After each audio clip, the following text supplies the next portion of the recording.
Good evening, Bharat express देख रहे हैं आप। मैं हूं आपके साथ रोहित पोखरियाल। 5 की पड़ताल हम पड़ताल जरूर करेंगे उस विषय पर जो कि एक बड़ी उपलब्धि है प्राइम मिनिस्टर मोदी की, उससे जुड़ी रिपोर्ट भी आपको दिखाऊं। लेकिन उससे पहले जो इस वक्त की एक बड़ी खबर आ रही है, इंपॉर्टेंट खबर आ रही है, वो आप जान लीजिए। वेस्ट एशिया में तनावपूर्ण हालातों को लेकर एक हाई लेवल मीटिंग की जा रही है देश में।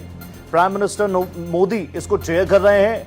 तमाम बड़े चेहरे, कैबिनेट के बड़े साथी प्रधानमंत्री नरेंद्र मोदी के साथ इस वक्त इस मीटिंग में मौजूद हैं। ऑब्वियसली गृह मंत्री अमित शाह जी, जेपी नड्डा साहब, इस बैठक में पेट्रोलियम मंत्री हरदीप सिंह पुरी भी है। तेल, गैस और ऊर्जा आपूर्ति को लेकर यह बैठक है। जिस तरीके से महायुद्ध के बाद डायरेक्टली इनडायरेक्टली आप जानते हैं हर एक राष्ट्र, ऐसा कोई मुल्क नहीं है जिस पर इसका इंपैक्ट ना हो, तो उसी क्रम में भारत की तैयारियां क्या, आने वाले दिनों के लिए स्ट्रेटेजी क्या, इन तमाम मुद्दों को लेकर, तेल गैस की आपूर्ति के क्या कुछ हाल है, कितने रिजर्व है, कितने दिनों तक काम हो सकता है और क्या चिंता वाली बात है। इसके अलावा बाकी और क्या विकल्प हैं। स्ट्रेट ऑफ हॉर्मुज तो है ही है, लेकिन उसके अलावा और क्या विकल्प है, क्योंकि पिछले 10 सालों में भारत ने हर एक विकल्प पर किसी एक चीज पर डिपेंडेंट रहने की बजाय मल्टीपल ऑप्शंस पर काम किया है। चलिए अब मैं अपनी डिबेट की ओपनिंग करूं। सबसे पहले टॉपिक आपके सामने रखता हूं। 7 अक्टूबर 2001 को जब एक शख्स ने गुजरात के मुख्यमंत्री पद की शपथ ली थी, तब किसी ने नहीं सोचा था कि वो भारतीय राजनीति की परिभाषा को बदल देंगे। यह कहानी सिर्फ एक नेता की नहीं है, बल्कि उस अटूट भरोसे की है जो देश की जनता ने बीते 2.5 दशकों में अपने नेता पर जताया है। आज नरेंद्र मोदी ने 8,931 दिन पूरे कर लिए हैं और यहां से एक नया रिकॉर्ड उन्होंने स्थापित किया है, जो बताता है कि निरंतरता और संकल्प क्या होता है। चाम्बलिंग से लेकर इंदिरा गांधी जी तक रिकॉर्ड्स के इस सफर में मोदी अब सबसे आगे खड़े हैं। क्या है इस लंबी पारी का राज, समझिए इस रिपोर्ट से। हूँ नरेंद्र दामोदर दास मोदी ઈશ્વરના નામે સોગંદ લઉં છું ઈશ્વરના નામે સોગંદ લઉં છું કે હું ગુજરાત રાજ્યના મુખ્યમંત્રી તરીકે હું गुजरात राज्यना मुख्यमंत्री तरीके नरेंद्र मोदी के ऐतिहासिक सफर की नींव आज से करीब 25 साल पहले 7 अक्टूबर 2001 को पड़ी थी। तब नरेंद्र मोदी ने गुजरात के मुख्यमंत्री के रूप में कमान संभाली थी। यह हम आज इसलिए बता रहे हैं क्योंकि भारतीय राजनीति के इतिहास में आज का दिन सुनहरे अक्षरों में दर्ज हो गया है। ये कहानी है उस भरोसे की जो देश की जनता ने अपने नेता पर जताया है। प्रधानमंत्री नरेंद्र मोदी अब भारत के लोकतांत्रिक इतिहास में सबसे लंबे समय तक किसी सरकार के मुखिया रहने वाले नेता बन गए हैं। 8,931 दिन। सुनने में यह सिर्फ एक संख्या लग सकती है, लेकिन यह सफर है सेवा और सुशासन का। पीएम मोदी ने सिक्किम के पूर्व मुख्यमंत्री पवन कुमार चामलिंग के 8,930 दिनों के पुराने रिकॉर्ड को पीछे छोड़कर एक नया कीर्तिमान स्थापित कर दिया है। मैं नरेंद्र दामोदर दास मोदी ईश्वर की शपथ लेता हूं कि रिकॉर्ड को पीछे छोड़कर एक नया कीर्तिमान स्थापित कर दिया है। नरेंद्र मोदी भारत के लगातार सबसे लंबे समय तक प्रधानमंत्री रहने वाले दूसरे पीएम भी हैं।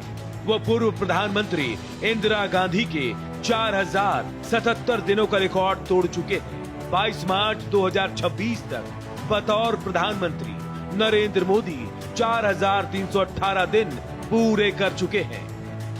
कुल मिलाकर अगर कहें तो मुख्यमंत्री और प्रधानमंत्री दोनों कार्यकालों को मिला दें तो आज पीएम मोदी उस मुकाम पर खड़े हैं जहां अब तक देश का कोई दूसरा राजनेता नहीं पहुंच सका।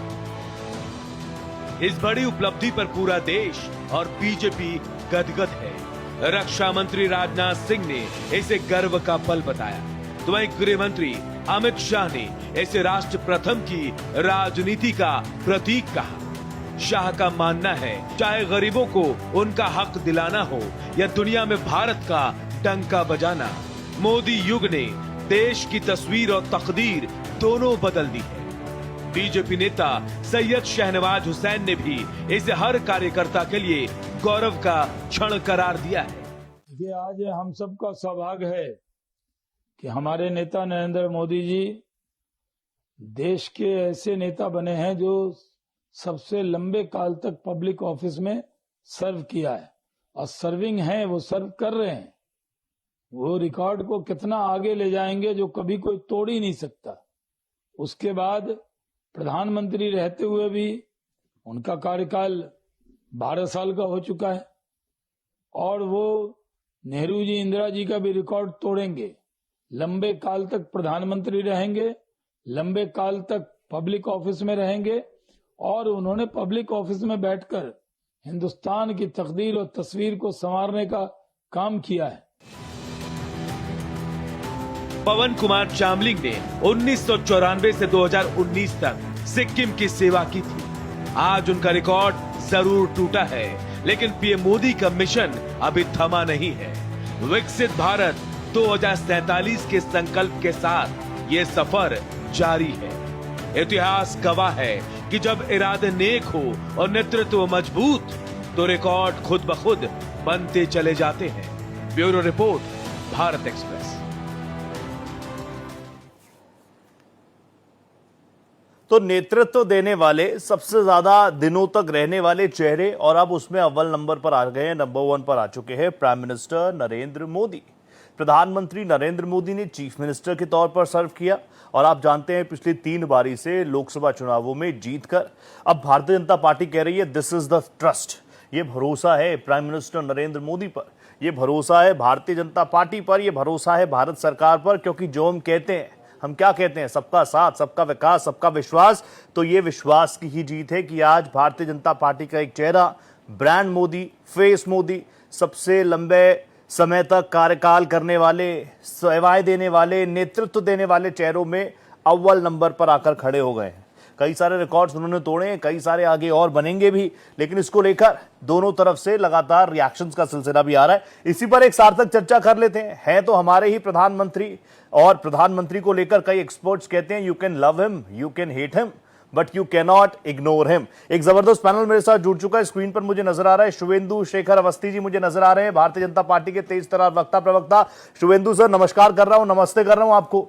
मेरे साथ कांग्रेस के दीप चंद्र राठौर साहब मुझे नजर आ रहे हैं। राठौर जी, आपका भी इस्तकबाल है, अभिनंदन है मेरे शो पर, बहुत नमस्कार कर रहा हूं। और एक बहुत मुस्कुराता, हंसता मुस्कुराता चेहरा जिसको आप लगातार टीवी स्क्रीन पर देखते हैं, राहुल लाल जी का। राहुल जी, आपको भी मेरा नमस्कार है। मैं बीजेपी के पास जाऊं, मैं कांग्रेस के पास जाऊं, मैं एक ओपनिंग ले लेता हूं क्योंकि एक पॉलिटिकल एनालिस्ट, सीनियर जर्नलिस्ट के तौर पर राहुल जी मेरे साथ जुड़े, फिर एक एक करके रिएक्शन ले रहा हूं, शुवेंदु जी और Deepchandra sir.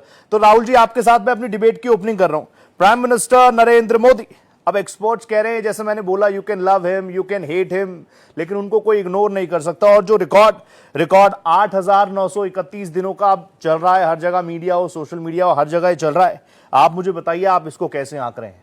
This is the Modi magic. Rohit ji, सबसे पहले तो माननीय प्रधानमंत्री जी को 8,931 दिनों का जो उन्होंने रिकॉर्ड तोड़ा है उसके लिए उनको बहुत बहुत बधाई। वो बिल्कुल स्वस्थ रहें, अच्छे से इसी प्रकार से रिकॉर्ड बनाते हुए रहें। ये तो हम लोगों की दिली ख्वाहिश होगी, हम लोगों के माननीय प्रधानमंत्री जी हैं। देखिए, इनके इस सरकार के कुछ, मैं अगर 2014 से देखूं तो कुछ निर्णय इनके बड़े शानदार भी रहे हैं और हमें लगता है कि वर्तमान समय में इसी सरकार को अपने कुछ पुराने निर्णयों से कुछ शिक्षा भी लेनी चाहिए। अच्छा, आपको याद होगा रूस यूक्रेन के बीच में एक संघर्ष की स्थिति थी रोहित जी। जी बिल्कुल थी। और उस समय भी दुनिया 2 खेमे में बढ़ गई थी। ट्रू। उस समय भी अमेरिका की तरफ से भारत के ऊपर दबाव आया था कि भारत जो है कि रूस से तेल ना खरीदे। हाँ। लेकिन रूस यूक्रेन युद्ध के समय में भारत ने बिल्कुल स्पष्ट तौर पर, आपने देखा कि उस समय प्रधानमंत्री रूस भी गए थे और हम लोगों ने प्रधानमंत्री को यूक्रेन जाते हुए भी देखा था, वहां पे जेलेंस्की से मुलाकात करते हुए भी देखा था। बिल्कुल। एक स्वतंत्र विदेश नीति बिल्कुल मजबूती के तौर पे दिखाई दी थी उस समय। हाँ। और उस समय वो स्थिति नहीं थी। अमेरिका ने रूस से तेल लेने के लिए मना किया, लेकिन अगर रूस ने सस्ते दर पर तेल उपलब्ध कराया तो हम लोगों ने डंके के चोट पे तेल लिया था हम लोगों ने रूस से। और जो हमारी विदेश नीति की स्थिति होती है कि विदेश नीति, भारत का विदेश नीति भारत ही तय करेगा, वो तो बड़ा शानदार ढंग से दिखा भी था रोहित। तो ये एक ऐसी स्थिति रही जिसमें हम लोग को झलक आ रही थी, जो गांधी जी के, वो जवाहरलाल नेहरू, इंदिरा गांधी के युग में जो हम लोग देखते थे कि भारतीय विदेश नीति की धमक वाली स्थिति रूस यूक्रेन संघर्ष में वो दिखी थी हम लोगों को। लेकिन खाली ओपनिंग कमेंट में एक लाइन में बोल के फिर आप Please. दूसरे गेस्टों के पास भी जाइएगा रोहित जी। सर आप सोच के देखिए 28 फरवरी से संघर्ष की स्थिति है यस और अभी तक संघर्ष की स्थिति चल रही है। एक भारत को लेकर दुनिया भारत के ऊपर कितना विश्वास कर रही है नहीं कर रही है, उसके लिए एक आंकड़े में दे रहा हूं आपको। बताइए। फॉरेन पोर्टफोलियो इन्वेस्टर्स जो हमारे फॉरेन पोर्टफोलियो इन्वेस्टर्स हैं 28 फरवरी से लेकर अभी तक में 88,000 करोड़ रुपया भारत से निकासी कर चुके हैं। अच्छा, भारत से पैसे निकाल लिए। लेकिन अब रोहित जी आपका सवाल होगा कि भारत से अगर पैसे निकले तो पैसे लग कहां रहे हैं? हाँ तो सामान्य रूप से हम लोग सोचेंगे कि पैसे कुछ वैसे जगह ही लग रहे होंगे जो इस युद्ध में शामिल देश नहीं होंगे। हाँ। क्योंकि भारत तो युद्ध में शामिल नहीं है, लेकिन फिर भी यहाँ के शेयर बाजार से, यहाँ के मार्केट से वो पैसे निकाल रहे हैं। लेकिन ये पैसे भारी मात्रा में अमेरिका में लग रहे हैं, जापान में लग रहे हैं, यूरोप के देशों में लग रहे हैं। अमेरिका में लग रहा है, जब मैंने ये आंकड़े देखे तो मैं ठनका कि भारत तो युद्ध में शामिल भी नहीं है। हाँ। और अमेरिका जो कि युद्ध में शामिल है, निवेशक वहां पे ज्यादा विश्वास जता रहे हैं, भारत जो युद्ध में शामिल नहीं है ओके, हमारे ऊपर विश्वास कम जता रहा है। ट्रस्ट तो ये- डेफिसिट की बात कर रहे हैं राहुल जी। ट्रस्ट डेफिसिट क्यों हो रहा है? अगर भारत की नीतियां इतनी शानदार हैं, बिल्कुल फ्लेक्सिबल है, इंडिपेंडेंट है, तो ये ट्रस्ट डेफिसिट क्यों हो रहा है? ओके, ओपनिंग आ गया आपका।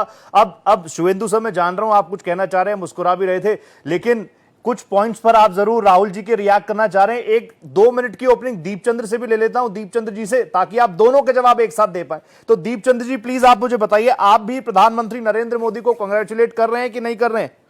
और आपको लग रहा है कि देश की जनता ने एक नेतृत्व पर भरोसा किया है? क्योंकि 14 हो गया, 19 हो गया, 24 हो गया, जब हम ग्लोबली भी इन चीजों को देखते हैं कि एक ही चेहरा बार बार रिपीट हो रहा है, हमारी नीतियां भी फिर रिपीट ही होंगी, उसमें कुछ बदलाव नहीं होगा, आपको लग रहा है इसका फायदा देश को? आदरणीय रोहित जी, सबसे पहले तो आपको और आपके पैनलिस्ट और सभी आपके दर्शकों को मेरा नमस्कार। नमस्ते सर। देखिए, मोदी जी से पहले इस देश के अंदर 13 और प्रधानमंत्री हुए, लेकिन उसमें से एक भी ऐसा प्रधानमंत्री नहीं बना जो इस तरह का कीर्तिमान पाया, जिन्होंने रुपए को 94 रुपए तक पहुंचा दिया हो। आज रुपए की कीमत $1 के मुकाबले 94 रुपए से ज्यादा है। असलियत यह है, माननीय मोदी जी को रुपया 2014 के अंदर हमने 56 पर मिला था और उसको उन्होंने 94 पार पहुंचाने का काम किया। मुझे लगता है अब रुपया शतक तक पहुंच भी सकता है। पहली बात मैं ये रखना चाहूंगा। दूसरी बात यह है कि रुपए की वीकनेस है, वो हमारी इकोनॉमिक की इनहेरेंट वीकनेस को दिखाने का काम करता है। लगातार रुपया गिर रहा है, किसी भी प्रयास से रुपया रुक नहीं रहा है। लगातार जो फॉरेन इन्वेस्टर जो मार्केट छोड़कर विदेश भाग रहे हैं, एफडीआई नेट नेगेटिव हो गया है और कहीं ना कहीं रुपया गिरने से महंगाई बढ़ती है, क्योंकि हमारा इंपोर्ट बिल बढ़ेगा। जिनकी चीजें जिनको हम डॉलर देकर खरीदते हैं उससे ज्यादा पैसा देंगे और हमारा इंपोर्ट बिल बढ़ेगा तो महंगाई बढ़ेगी और ईंधन के दाम भी बढ़ेंगे। मैं भारतीय जनता पार्टी के प्रवक्ता यहाँ बैठे इनसे पूछना चाहूंगा कि नेपाल का रुपया नहीं गिरता है, बांग्लादेश का रुपया नहीं गिरता है, पाकिस्तान का रुपया नहीं गिरता है, श्रीलंका का रुपया नहीं गिरता है, मगर भारत का रुपया डॉलर के मुकाबले हर रोज गिर रहा है। आखिर ऐसा क्यों है? जो 56 इंची के जो इंच के महामानव के प्रवक्ता बैठे उनसे पूछना चाहूंगा। और दूसरी बात, अभी जो मेरे भाई ने जो बात कही थी कि विदेश नीति तो आपने देख ही लिया कि 28 फरवरी से युद्ध चल रहा है, लेकिन भारत किसी भी तरफ अपना स्पष्ट मतदान नहीं दे पा रहा है कि भाई मैं इजराइल की तरफ जाऊं कि नेपाल की तरफ, जबकि हमारी शुरू से नीति रही है कि हम साफ सुथरी राजनीति करने वाले व्यक्ति हैं और जो गलत है उसको गलत कहना चाहिए। लेकिन ये नहीं, मोदी जी आज भी कहीं ना कहीं अमेरिका के दबाव में काम कर रहे हैं। आपको याद होगा 2005 के अंदर मनमोहन जी प्रधानमंत्री अमेरिका जाते हैं तो उनसे पूछती है, पत्रकार पूछती है ताइवान की, भाई जो ये हुआ ये गलत हुआ या सही हुआ? तो हमारे देश के प्रधानमंत्री मनमोहन सिंह अमेरिका में बैठकर बोलते हैं कि ताइवान पे जो हमला हुआ है वो गलत हुआ है। पर हमारे देश के प्रधानमंत्री ये शब्द नहीं बोल पाते हैं। वो ट्रेड डील कर लेते हैं तो चुप रहते हैं, वो ऑपरेशन सिंदूर पे चुप रहते हैं। हमारी विदेश नीति तो ठप से ठप होती जा रही है। अभी आपने देखा राठौर साहब वो कह रहे हैं, आप ही की पार्टी के कई चेहरे, राठौर साहब, शशि थरूर मेरे मतलब मैं उनकी रेस्पेक्ट करता हूं, सीनियर भी हैं, मेरे देश के नेता हैं, रिप्रेजेंट करते हैं। ओपी सिंदूर में डेलीगेशन बनाया था, उसमें शशि थरूर जी ने शानदार काम किया था। शशि थरूर जी कह रहे हैं कि प्रधानमंत्री मोदी की साइलेंट डिप्लोमेसी काम कर रही है। आप बताइए, 28 तारीख से अब तक पेट्रोल डीजल के दामों में बढ़ोतरी हुई कि नहीं हुई? नहीं हुई। प्रीमियम पेट्रोल बढ़ा ₹2.30, इंडस्ट्रियल डीजल बढ़ा ₹22। देखिए, बताइए ना, 100 रुपए बढ़ रहा है, हर जगह बढ़ोतरी हुई। आप बोलो पैसा नहीं बढ़ा, क्यों नहीं बढ़ा? अरे अमेरिका को रूस से तेल खरीदिए, बताइए ना, राठौर साहब, अमेरिका कौन आप है? मुझे हमारे बताइए, देश का 28 तारीख को आप प्रधानमंत्री अपनी ये गाड़ी चर्चा मोटरसाइकिल करेगा में कि पेट्रोल अमेरिका डलवाने करेगा। गए थे और कल परसों गए, पैसों में बदलाव आया था क्या? वो तो उतना ही है मुझे लग रहा है। सर महंगाई बढ़ती जा रही है, आपने देखा नोटबंदी में किससे लोग मर रहे हैं। आज गैसों की कतार में आज कम से कम 2-4 लोग मर नोटबंदी पे चुके भी हैं। हमने डिबेट हम करी, देश के आज इस पे प्रधानमंत्री करेंगे। एक शब्द नहीं बोल पा रहे हैं। हाँ। आखिर ये किसी गलती है? ठीक है। बताइए, युद्ध तो अभी हुआ है ना। हाँ। आज से पहले तो युद्ध नहीं चल रहा था। नहीं चल रहा था। आप युद्ध को बीच, महंगाई तो बढ़ ही रही है, इकोनॉमी की बढ़ रही है। हमारा बताइए फॉरेन पॉलिसी कहां जा रही है? आप देख ही रहे रोज। राठौर दा, मैं आपकी बहुत रिस्पेक्ट कर रहा हूं, लेकिन फॉरेन पॉलिसी सही तो है। स्ट्रेट ऑफ हॉर्मुज से भारत के झंडे लगे जहाज आ रहे हैं, आपको इस पर पीठ थपथपा देनी चाहिए भारतीय जनता पार्टी की। राहुल जी तो कहते हैं कि मोहब्बत की बात होनी चाहिए। अरे सर, ऑपरेशन सिंदूर में भी देखा था, भारत के साथ तो नेपाल भी नहीं खड़ा हुआ जो हमारा पड़ोसी देश है, और अमेरिका, चीन, अमेरिका के साथ तो पूरा पाकिस्तान के साथ तो अमेरिका, चीन, इजराइल सारे देश खड़े थे। आप गोल शिफ्ट कर रहे हैं, मैं एक एक ओपनिंग ले लूं, फिर वापस आ रहा हूं। गोल पोस्ट चेंज हो रही है बार बार। मैं आ रहा हूं राठौर साहब। राठौर साहब, मेरे शो में आपको बिल्कुल जबरदस्त मौका मिलेगा, विपक्ष को मैं ज्यादा ही देता हूं। शुभेंदु जी इस बात को जानते हैं। शुभेंदु सर, अब प्लीज आप आ जाइए। राहुल जी ने पहले आप शुभकामनाएं भी दी, मैं तो आपसे भी शुरुआत अपने सवाल से ही करूंगा। ये जो प्रधानमंत्री नरेंद्र मोदी जी का रिकॉर्ड है 8,931 दिनों का, इस श्रेणी में सबसे आगे आकर खड़े हो गए नेतृत्व देने वाले चेहरों में। मैं तो ये कह रहा हूं कि अगर बार बार वो चुनकर आ रहे हैं, मतलब जनता मैंडेट दे रही है, जनता को विश्वास है। यही मोदी मैजिक है या विपक्ष की कमजोरी थी कि बार बार आप लोग आ ही रहे हैं? देखिए रोहित जी, आपको नमस्कार। नमस्ते सर। नवरात्रों में जो लोग इसको देख रहे हैं उनको भी भारत माता की जय और नवरात्र की शुभकामनाएं। ईश्वर ने नवरात्र में मोदी जी को 9 दिन का व्रत का ऑप्शन दिया है। बिना कुछ खाए पिए 9 दिन तक वो रहते हैं। ऐसा बताते हैं कि लौंग और इलायची खाते हैं। तो ये तो भारत का कोई महिषी भी ही कोई ऐसा ऋषि व्यक्ति ऐसा कर सकता है। मैं आपके चैनल के माध्यम से उनको अच्छी आयु, अच्छा स्वास्थ्य दे, जिससे भारत का अपना इतिहास जैसा रहा है विश्व गुरु का, वो भारत विश्व गुरु के लिए आगे बढ़ जाए। और आपको मैं बताना चाहता हूँ आपके चैनल पे कि सबसे लंबे कार्यकाल में लगभग 6,000 दिन, 6,126 दिन नेहरू साहब भी प्रधानमंत्री रहे।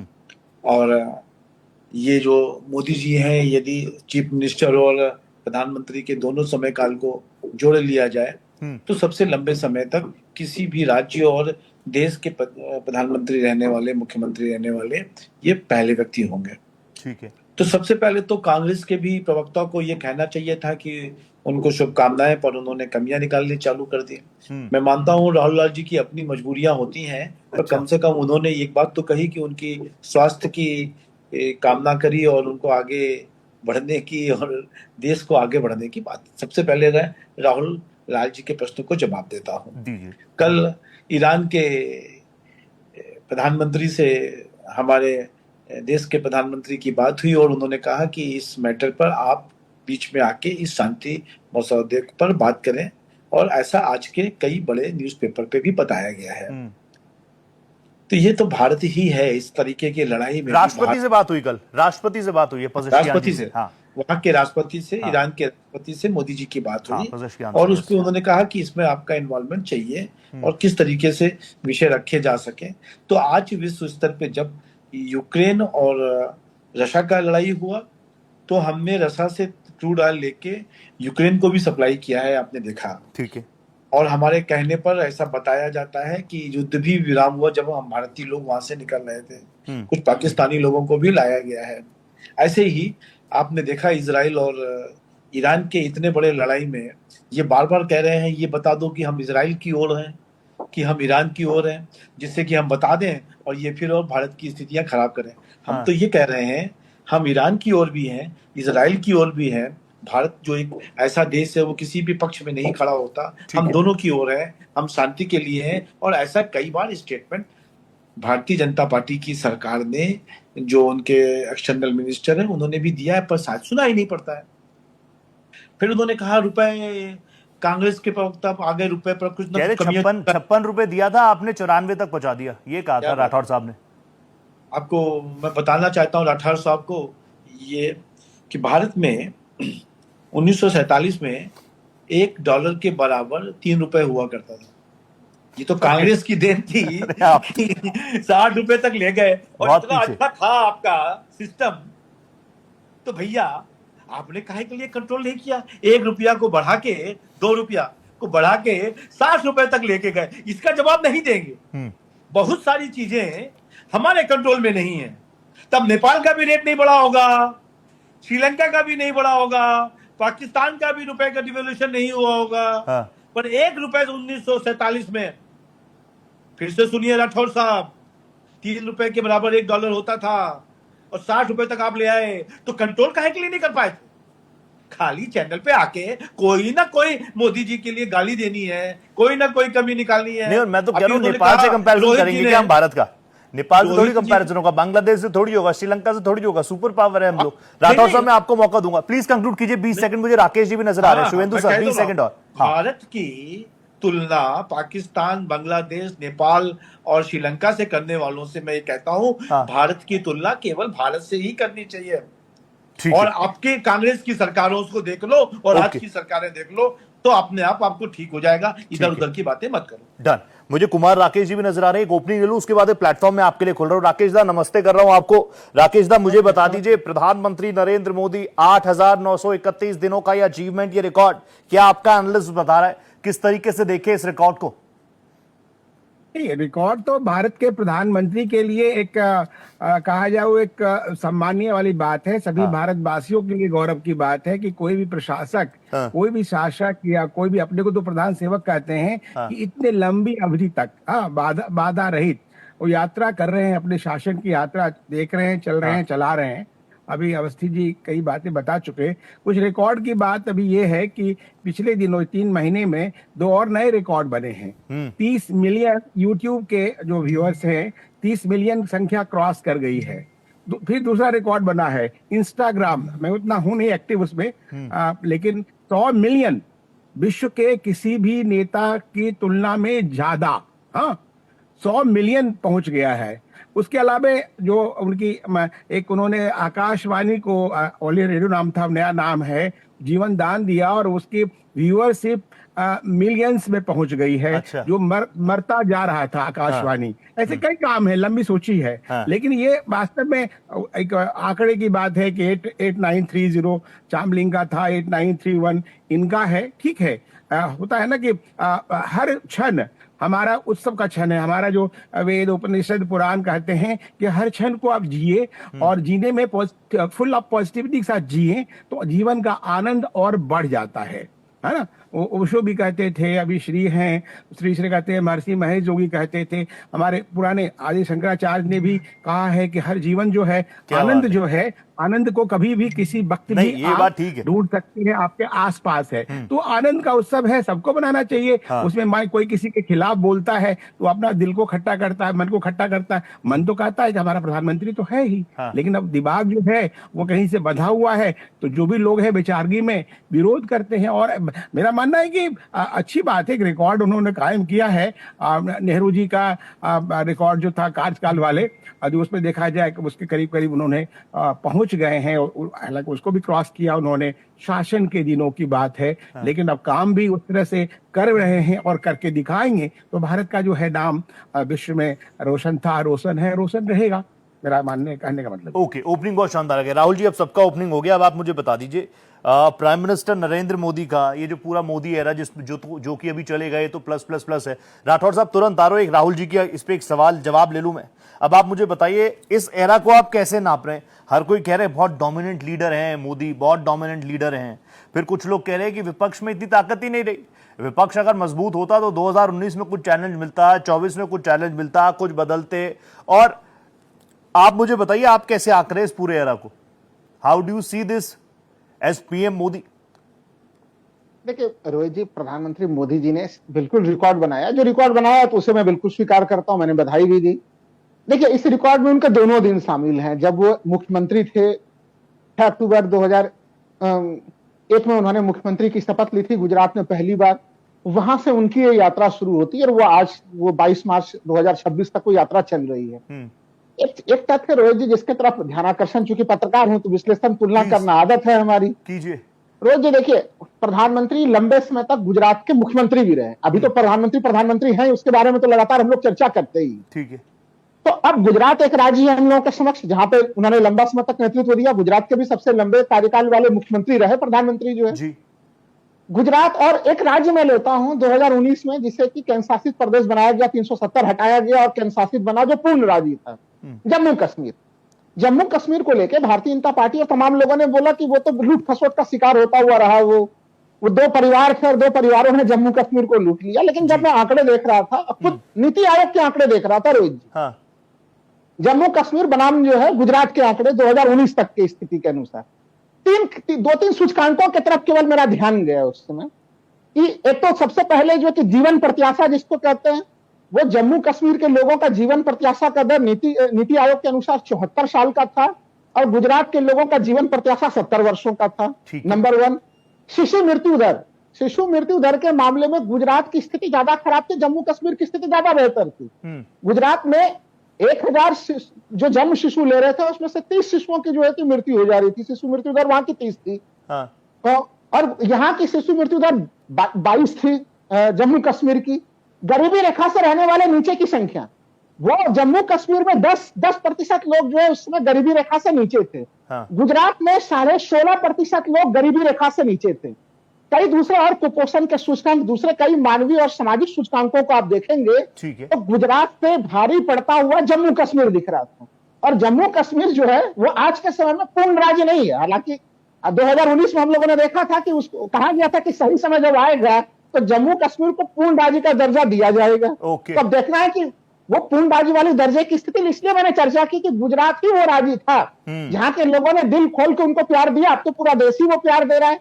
तो जी आपका एक सवाल और था आपका कि किस रूप में इनके पूरे पॉलिटिकल पारी को देखा जाए। देखिए मैं ये मानता हूं कि 2014 के चुनाव हो या 19 के लोकसभा चुनाव हो, विपक्ष को उनके समक्ष जो चुनौतियां रखनी थी, विपक्ष उस रूप में वो चुनौतियों को नहीं रख पाया। लेकिन 2024 की स्थितियां अलग रही। 2024 के चुनाव में अगर हम लोग देखें कि जिस प्रकार से 400 पार का नारा भारतीय जनता पार्टी ने दिया था और विपक्ष ने 240 के ऊपर समेटा, मैं मानता हूं कि वो एक विपक्ष की बड़ी शानदार उपलब्धि रही। विपक्ष ने इंडिया अलायंस बनाया और कई मतभेदों के बावजूद भी, जैसा कि हम लोगों ने देखा कि टीएमसी के साथ सीटों का सामंजस्य नहीं हुआ, पश्चिम बंगाल में चुनाव कांग्रेस जो है कि वो टीएमसी के साथ नहीं लड़ी, आम आदमी पार्टी के साथ पंजाब में नहीं लड़ी, ये सब कुछ चीजें हुई भी और अब तो आम आदमी पार्टी इंडिया अलायंस में है भी नहीं। लेकिन 2024 का चुनाव में उन्हें बड़ी कठोर चुनौती मिली। नहीं, वो तो ये कह रहे हैं ना कि ये एक भ्रम फैल गया, काट की हांडी चढ़ गई कि संविधान बदल देंगे, लेकिन ऐसा कुछ किया नहीं और कह रहे हैं काट की हांडी बार बार चढ़ेगी नहीं। राठौर साहब मुझे बता दीजिए, राठौर साहब जो बात राहुल जी कह रहे हैं, चैलेंज विपक्ष दे नहीं पाया, मोदी जी का ये रिकॉर्ड कहीं ना कहीं इस बात को भी आप मानेंगे कि नहीं मानेंगे कि आपकी राजनीति की सबसे बड़ी विफलता भी ये रिकॉर्ड है? आदरणीय रोहित जी, सबसे पहले तो राहुल जी ने जो बात कही है कहीं ना कहीं वो सत्य है, इस बात को मैं स्वीकार करता हूं। लेकिन और विपक्ष, मैं आपके चैनल के माध्यम से कहना चाहूंगा कि विपक्ष की नाव छोटी ही सही लहरों से टकराती तो है। सरकार के पास उपलब्धियां के नाम पर कुछ ना हो तो मोदी जी की 56 इंच की छाती तो है। और भारतीय जनता पार्टी के जो प्रवक्ता बैठे हैं, इन्होंने कहा कि भाई मोदी जी को आपने बधाई नहीं दी, चलो अब मोदी जी को बधाई देने का वक्त आ गया, तो इसी बात पर बधाई भी दे देते हैं। नेहरू जी को और ये इंदिरा गांधी जी को तो रोज गाली देते हैं और भारतीय जनता पार्टी के नेता गांधी जी को आए दिन और नेहरू जी को छोटा दिखाने का काम करते हैं। नेहरू जी का नाम आइंस्टीन के साथ आता है, लेकिन नरेंद्र मोदी जी का नाम एप्स्टीन फाइल के साथ आता है। तो इसी बात पर संबंधित अधिकारी जी बैठे उनको मैं बधाई देना चाहता हूँ। दूसरी बात, आज 80 करोड़ लोग 5 किलो अनाज के ऊपर निर्भर हैं, इस बात पर देश के प्रधानमंत्री को मैं बधाई देना चाहता हूँ। 70% युवा बेरोजगार हैं, इसके लिए मैं देश के प्रधानमंत्री को बधाई देना चाहता हूं। और देखिए, कहीं ना कहीं अगर देश के प्रधानमंत्री में हिम्मत होती तो आज वो कम से कम अटल बिहारी जी से तो सीख लेते कि जब पोखंडा के अंदर वो परमाणु बम बना रहे थे तो अमेरिका पे इतना दबाव था, तो भी अटल जी ने उनकी बात नहीं सुनी और न उनका कोई फोन उठाया। इसी तरह इंदिरा गांधी जी को ले लिए, उस टाइम भी हमारे पास संसाधनों की कमी थी, लेकिन अमेरिका का इतना दबाव था तो भी इंदिरा गांधी जी ने अमेरिका को उसके दबाव में नहीं आए, उसका फोन भी नहीं उठाया और उसकी लाल आंखें दिखाई। जहां मोदी जी कहते थे कि भाई मैं चीन वालों को लाल आंखें दिखा रहा हूं, चीन वालों को लाल आंखें दिखा रहा हूं, और वो चीन वाले आकर हमारे उत्तराखंड की आधी जमीन के पे उन्होंने कब्जा कर लिया। अरुणाचल पे हमारे देश के प्रधानमंत्री बैठ के देखते रहे। इस बात पे मैं बधाई देना चाहता हूं शुभेंदु अधिकारी जी को। और दूसरी बात मैं आपसे पूछना चाहता हूं कि ट्रेड, हमारे देश का प्रधानमंत्री नरेंद्र मोदी जी है कि डोनाल्ड ट्रंप है, आप ये जरा बता दीजिए इस चैनल पे। इस बात पे बधाई देना चाहता हूं कि हर बात पे एक बार नहीं 70 बार तो डोनाल्ड ट्रंप ने कहा कि सीज फायर मेरे कहने से हुआ है, देश के प्रधानमंत्री और देश के विदेश मंत्री के कहने से नहीं हुआ है। इस बात पे मैं बधाई देना चाहता हूं। आपको किस जगह बधाई लेनी चाहिए? मैं भारतीय जनता पार्टी प्रवक्ता बैठे हैं, मैं हर चैनल के माध्यम से आपको बधाई देना चाहता हूं। और मैं चाहता हूं हाथ जोड़ के कि भाई पहले तो आपने एक फोन पर युद्ध रुकवा दिया था। आज 28 फरवरी से रोहित भाई ने कहा कि युद्ध चल रहा है अमेरिका का और इजराइल का और ईरान का। तो भाई एक फोन मोदी जी से कह दीजिए, एक फोन कर दीजिए, ताकि ये युद्ध रुक जाएगा, हमारी महंगाई रुक जाएगी, देश की एकता अखंडता बची रहेगी और कोई पॉइंट बचा है क्या धन्यवाद देने के लिए? बच जाएगी। मैं इसके लिए बधाई देना चाहता हूं। राठौर साहब और कोई पॉइंट बचा है? वो कह रहे हैं चौथी बड़ी अर्थव्यवस्था बना दी, उसके लिए भी धन्यवाद कह दीजिए। ये जहां जहां पर युद्ध हो रहा है वहां से हमारे भारतीयों को इवैक्यूएट करके सेफली हमारी सरकार ला रही है, उस पर शुभकामनाएं दे दीजिए। अरे रोहित भाई, आप के पूर्व विधायक थे मध्य प्रदेश के, वो दुबई में फंस गए थे, उन्होंने कहा भारत सरकार और मोदी जी की वजह से मैं सेफली वापस आया। अंदर पकड़ के लाते हैं। जब हमारे देश के प्रधानमंत्री आग मीच लेते हैं उस टाइम में भारतीय जनता पार्टी को दिखता नहीं है कि हमारे देश के साथ क्या हमारे देश के नागरिकों के साथ ये दुर्व्यवस्था कर रहे हैं। आज ईरान इजराइल के अंदर युद्ध चल रहा है, कितने भारतीयों को उन्होंने बचाने के लिए कोशिश की। वहां पे 2 दिन पहले जाते हैं देश के प्रधानमंत्री, उनको पता ही लगता विदेश सुरक्षा डोनाल्ड ट्रंप को पता ही चलता कि भाई यहाँ युद्ध होने वाला है। उसके बाद 2 दिन के अंदर युद्ध हो जाता है। तो आपने कितने भारतीय नागरिकों को बचाने की कवायद की थी, यही बता दीजिए आप। बताइए आप कितने भारतीयों को बचाया आप लोगों ने? साहब आप दोनों मित्र हैं, मैं आप दोनों के बीच से हट गया, सवाल दे दिए, जवाब दीजिए अवस्थी साहब। देखिए, हाँ, 2006 में अमेरिका का फोन आया कांग्रेस को कि मणिशंकर अय्यर जो पेट्रोलियम मिनिस्टर थे, अरे सर शुभेंदु अधिकारी जी 2006 चला गया, सरकार आपकी है। आपने आज की बात करें ना, फिर आप नेहरू गांधी पे चले गए। यही तो भारतीय जनता पार्टी की दिक्कत है। सवाल पूछो, कुछ पूछते हैं मैथ का एग्जाम कैसा गया तो अंग्रेजी में बात करते हैं, अंग्रेजी के बारे में पूछते हैं तो साइंस लेके बैठ जाते हैं। अरे राहुल इंदिरा गांधी जो चले गए, देश के माननीय प्रधानमंत्री आज हैं, आज हम उनको मेडल दे रहे हैं, आज उनको शुभकामनाएं। जवाब लेते राठौर साहब, आप स्क्रीन पर रहेंगे, जवाब लेते हैं। छोड़िए, देश के प्रधानमंत्री के बारे में बताइए। आपने 12 साल के अंदर कितनी महंगाई कम करी, कितने युवाओं को रोजगार दिया, कितने आपने जो कहा था वो मैं सिटी बनाऊंगा, 100 मॉडल बनाऊंगा, कितने लोगों को रोजगार दिया, कितना युवा आज बहुत सारे सवाल आ गए, जवाब देंगे अवस्थी साहब। अब मैं अनुरोध है कि 2 मिनट तक मेरी बात सुनना, उसके बाद बोलना। तो 2006 में अमेरिका ने कहा कांग्रेस को कि पेट्रोलियम मिनिस्टर को हटा दो, तो मणिशंकर जी को हटा दिया आपने, और किसको रखा? मुरली देवड़ा को। तो क्या हो गया था? कौन अमेरिका के कहते हैं घुटने के पर बैठा था? जवाब देना चाहिए। किसके कहने पर जो हमारे मनमोहन सिंह जी थे उनको वित्त मंत्री बनाया था आपने? इसका भी जवाब देना चाहिए। यह आप तो अमेरिका के कहने पर आंख नहीं मिला सकते। आप हमारे अमेरिका के कहने पर यहां पे मुख्यमंत्री से लेके और दुनिया भर के मंत्रियों को बदलते रहते थे। तो आज कह रहे हो कि हमने क्या किया? सुनो, शुभेंदु अधिकारी आज की बात करें ना, मैंने आपको फिर से बोला, यही तो भारतीय जनता पार्टी पर तो पता है, 5 शब्द पता है। राहुल इंदिरा गांधी, यही करना है। शुभेंदु अवस्थी है, बात नहीं कर सकते, देश की राजनीति में बात नहीं कर सकते, विदेश नीति में बात नहीं कर सकते। हमने कहा था बारे में कुछ नहीं बोल सकते, सिर्फ मोदी जी की वाहवाही लूटने के लिए। अच्छा ठीक है राठौर साहब को थोड़ी देर के लिए डाउन कीजिए। राठौर साहब मैं आपको पूरा मौका दे रहा हूँ, लेकिन इसके में थोड़ी आप मेरा शो हाईजैक कर लोगे।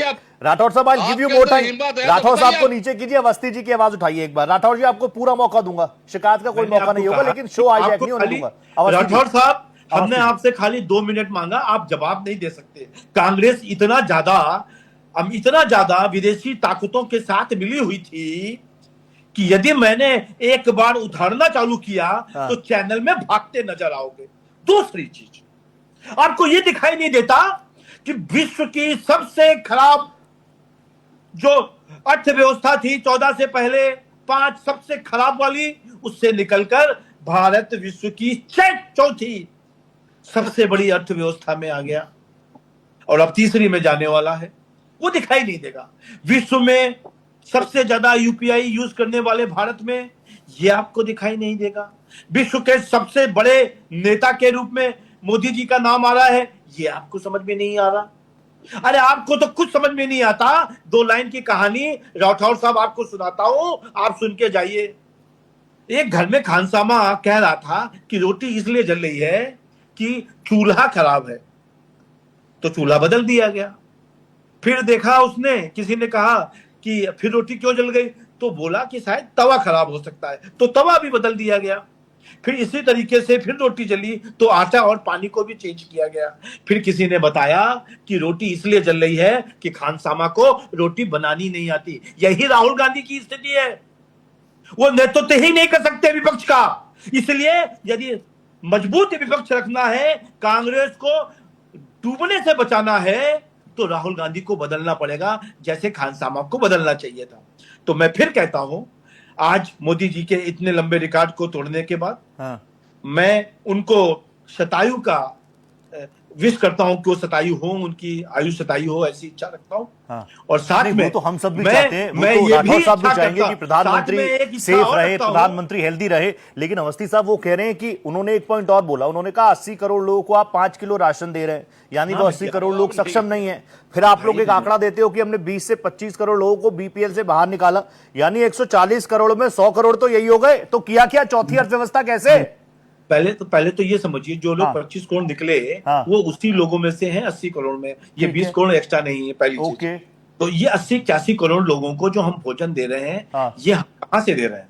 हम एमएसपी पे किसानों से खरीदते हैं। ठीक है। जब हम अनाज खरीदते हैं तो हम मैक्सिमम किसानों को कवर करते हैं कि हम जितना खरीद सकते हैं सरकार।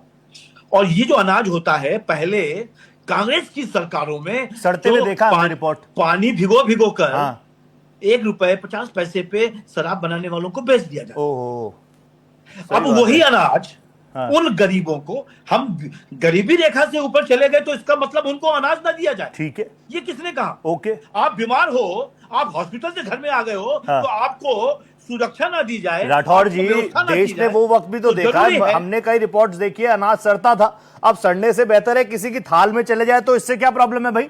40 सेकंड, फिर राकेश जी आपके पास आ रहा हूं। राठौर साहब। आदरणीय रोहित जी, भारतीय जनता पार्टी है, मेरे बड़े भाई सुपुंदु अवस्थी जी, इन्होंने बोला अभी हम पानी छिड़क कर अनाज को बेच देते थे और शराब बनती थी। नहीं, सड़ता था अनाज, वो रिपोर्ट्स थी। हाँ, नहीं, आप लोग वीडियो दिखाते थे, दिल्ली के अंदर शराब के ठेके किसने खुलवाए थे? यही भारतीय जनता पार्टी के प्रवक्ता हैं, यही लोग, जिनके एमएलए इनके, सांसद इनके, पार्षद इनके। एक भी कंप्लेंट करिए तो बता दीजिए दिल्ली के अंदर, बताइए। एक बोतल के साथ एक बोतल किसने फ्री करवाई? आप लोगों ने, आपको पता होना चाहिए प्रवक्ता साहब। आपके साथ कोई भी दिल्ली के अंदर कोई भी नीति बनती राठौर जी, बाय वन गेट वन तो आपके साथ ही थे ना? एक ही मंच पर हमने देखा था, सोनिया जी को भी देखा था, रेस्पेक्टेड सोनिया जी को। तो यानी कि आप मिले हुए हो। दारू आपने बेची है, कांग्रेस पार्टी ने नहीं बेची। चुनाव आपने लड़ा, कैसी बातें करते हो? ओके, राकेश जी के पास जाना पड़ेगा मुझे, राकेश जी के पास जाना पड़ेगा। राकेश जी प्लीज मुझे जल्दी से बता दीजिए। अब राहुल जी भी कह रहे हैं कि रिकॉर्ड तो अच्छा लग रहा है। राहुल लाल जी, आपके भी मित्र होंगे, कई डिबेट्स में हम लोग साथ बैठते हैं, और मैं तो ये डायरी और पेन लेके बैठता हूं कि आप क्या कहेंगे नोट डाउन कर लूं, राहुल जी क्या कहते हैं नोट डाउन कर लूं। और राहुल जी ने बताया कि फॉरेन पोर्टफोलियो इन्वेस्टर 88,000 करोड़ रुपए निकाल चुके हैं, भारत पर विश्वास नहीं है। तो फिर क्या होगा इस रिकॉर्ड का? अब हम राहुल जी की बात का भरोसा करें कि वर्ल्ड बैंक का भरोसा करें कि आईएमएफ का भरोसा करें? विपक्ष को पूरा अधिकार है सरकार की आलोचना करने के लिए, विपक्ष के नेताओं का आलोचना करें, लेकिन फैक्चुअली काउंटर करें। फैक्ट पे करें तो थोड़ा सा ज्यादा अच्छा लगता है। और झूठ पे बोलते हैं ना, तो सरकार एक बार आती है, दूसरी बार लुढ़क जाती है। या फिर आंकड़ा जाता है 99, फिर 44 आता है। तो वो ऐसा ना बोल करके फैक्ट पे बोला जाए। राहुल जी बोल रहे थे वो जम्मू कश्मीर और उसका गुजरात का कंपैरिजन किया। हाँ, नीति आयोग के रिकॉर्ड से गुजरात का तुलना कर रहे थे। उस तुलना में यदि देखा जाए, कई सारे उनके फैक्ट कहाँ सोर्स है पता नहीं, लेकिन नीति आयोग का जिक्र किया उन्होंने। जो भी उन्होंने कहा, तो मैं वही कह रहा हूं कि जो भी फैक्ट बोला कि इतना 1000 रुपए लोग निकाल जा चुके हैं, तो कहां निकाल चुके हैं? कोई वर्ल्ड बैंक का डाटा है, आईएमएफ का डाटा है, आईएमएफ सराहना कर रहा है, वर्ल्ड बैंक सराहना कर रहा है, उनसे बड़ा कोई उनके पास कोई अथॉरिटी होगा या सोर्स होगा तो उसको कोट करना चाहिए कि हमारे ये सोर्स है। तो मतलब भ्रम फैलाने के लिए, जैसा अभी तो देख रहा हूं जो माहौल है, सोर्स पर जो बोलना है बोल दो, बाद में देखा जाएगा, लोग खंडन करते रहे, बाकी कोई चिंता नहीं, वो नहीं होना चाहिए। मेरा मानना है जो काम हो रहा है, अभी चौथी शक्ति है हमारा भारत बना है, तो स्वीकार करने में क्या दिक्कत है? सभी तो भारतवासी है यहाँ पे, सही बात। कोई तो दूसरे, कोई राहुल जी पाकिस्तान के हैं, हमारे राठौर साहब कहीं जापान से है, तो सब भारत के ही ना। अरे भारत मजबूत होगा तो हम सब मजबूत हो गए, हम सब राहुल जी बोलिए, कोई भी हो, मजबूत हो ही रहा है ना। रोहित जी, आपके पास तो मैंने जो आंकड़े दिए हैं बिल्कुल आपने नोट भी किए हैं। मैं तो कह रहा हूँ कि भाई कार्यक्रम के बाद भी आप आंकड़ों को देख लीजिएगा कि वो आंकड़े सही है कि गलत है। 88,000 करोड़, देखिए कोई अगर आप आर्थिक अपराध कर रहे होते हैं, आर्थिक चीजों से थोड़ा संबंध रख रहे होते हैं ना राकेश जी, तो वो 88,000 के आंकड़े मिल जाते। मैंने आंकड़े कोई घर में उत्पन्न नहीं किए, वो आंकड़े भी भारत सरकार के ही आंकड़े। एक लास्ट के कंक्लूजन के बारे में कंक्लूजन दीजिए जल्दी राहुल। रोहित जी देखिए, हम लोग पत्रकार हैं, पत्रकार बिरादरी की जो एक तरह से होती है स्वायत्तता स्वतंत्रता जो होनी चाहिए लोकतंत्र में, यूएनआई के दफ्तर में से जिस तरह से वहां से पत्रकारों को निकाला गया, वो एक दुखद वाला घटनाक्रम रहा है। अभी प्रधानमंत्री जी आज रिकॉर्ड बना रहे हैं, हमें लग रहा है कि अलग चीज है, उससे ऊपर कोई नहीं है, लीज खत्म हो गई थी वो अलग बात है, लेकिन वो तरीका ठीक नहीं था, मुझे भी लगा वो तरीका की। अब सोचिए कि एक न्यूज, एक किस तरह से न्यूज रूम चल रहा होता है, वहां पे उस तरीके के साथ उनको बाहर निकालना कि पत्रकार मित्रों को अपने सामान निकालने के लिए भी मौका नहीं मिल पाया, ये एक तरह से फिर हम लोगों को इमरजेंसी वाली जो यादें है ना उसके तरफ हम लोगों को ले जाता है कि जो 75 के समय में जो हम लोगों ने महसूस किया था। सरकार ने देखिए कई बड़े निर्णय लिए। अभी यहाँ पे बात हो रही थी, यूपीआई के आंकड़ों को लेकर बात कर रहे थे शुभेंदु जी। अब फिर आता हूं, खाली एक आखिरी आंकड़ा दूंगा, मैं ज्यादा नहीं समय लूंगा, आंकड़ों में ही बात करनी चाहिए। उसमें जब नोटबंदी हुए थे तो नोटबंदी के कई उद्देश्य बताए गए थे कि फेक करेंसी नहीं आएगी, फेक करेंसी भी उसके बाद खुद पकड़े गए, और वो आरबीआई उसके आंकड़े रिलीज करते रहता है, वो आंकड़ा अभी मैं दूंगा नहीं। उसके बाद उसका एक लक्ष्य यह भी बताया गया था कि भारत में कैश का फ्लो कम होगा, जबकि स्थिति में बता दूं आपको, और ये आंकड़ा आरबीआई के हवाले से, जब भारत में नोटबंदी हुआ था राहुल जी, इस पर भी मैं आराम से बात करूंगा क्योंकि कुछ बड़ी खबरें और भी हैं, वक्त मुझे इतनी इजाजत दे रहा है, बहुत माफी के साथ। राठौर साहब आपके पास भी नहीं आ पाया कंक्लूजन के लिए, शुभेंदु सर आपके पास भी नहीं आ पाया, लेकिन आप दोनों से वादा है वैसी पड़ताल सजेगी और आप दोनों को मौका मिलेगा। हालांकि आप लोगों को मैं खुलकर मौका देता हूं। बहरहाल बहुत बहुत धन्यवाद। एक तबका है जो इस उपलब्धि को अचीवमेंट के तौर पर सेलिब्रेट कर रहा है, दूसरा तबका बता रहा है कि रिकॉर्ड्स अच्छे लग रहे हैं, आंकड़े अच्छे लग रहे हैं, असल परिस्थितियां भी वैसी हो तो और बेहतर हो जाए। बहरहाल 5 की पड़ताल में आज इतना ही, दीजिए इजाजत, नमस्कार।